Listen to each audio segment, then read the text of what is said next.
needs are going up because we've been smitten by the war in Ukraine, by COVID, by climate. And I fear that 2023 is going to be an acceleration of all those trends. And that's why we say in this report and generally that we hope 2023 will be a year of solidarity, just as 2022 has been a year of suffering. To unpack this, I'm joined by the spokesperson for the UN Office for the Coordination of Humanitarian Affairs in Geneva, Jens Laerke. Thank you so much, Jens, for joining us. Which countries right now are most at need of this type of aid?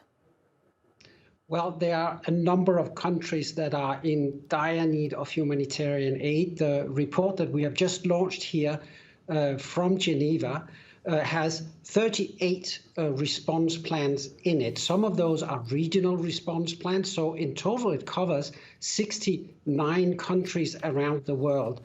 On top of the list, in terms of amount of money that we need to raise in the year ahead, is Afghanistan. But there is a number of other countries where we see record appeals going out in the neighborhood of $3 to $4 billion. So it is a lot of money we need to raise. It's also a lot of need out there. As the emergency relief coordinator, MartinGriffiths, there in your clip just said, 2022 has been a year of extreme need and of extreme events. And what we really need to see going into 2023 is extreme solidarity from the rest of the world towards these people who desperately need international help. Jens, what's going to happen if the UN doesn't get this money that, as you say, it so desperately needs to help people? Yes, the sad reality is that we, by and large, raise half of the amount that we ask for.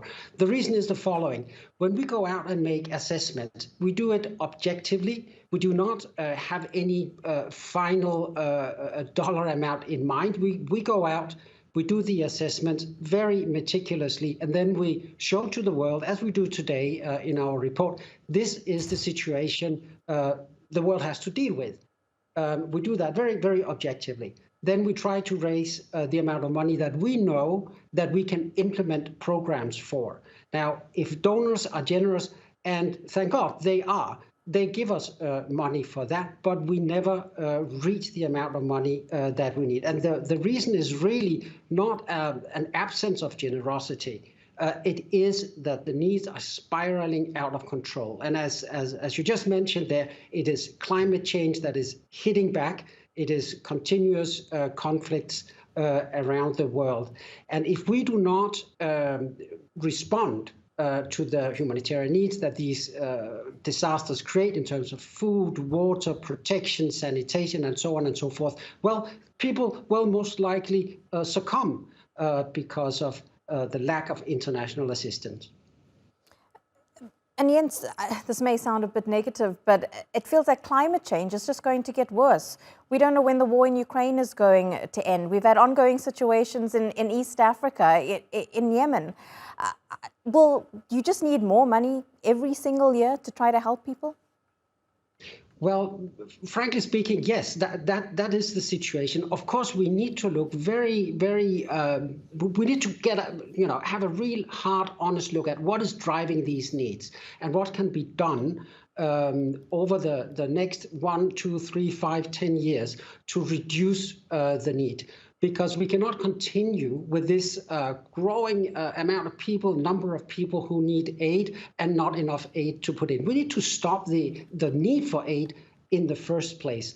And that is where we have been going out very strongly to say, for example, the climate money that has been promised to many of these countries which are now suffering from the lack of climate investment 5, 10 years ago, such as in the Horn of Africa. We see it also in Pakistan and the flood situation there.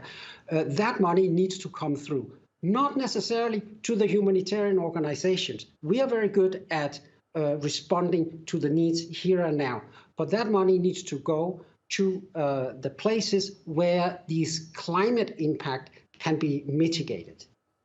Jens, appreciate you speaking to us and breaking that down for us. Thank you so much.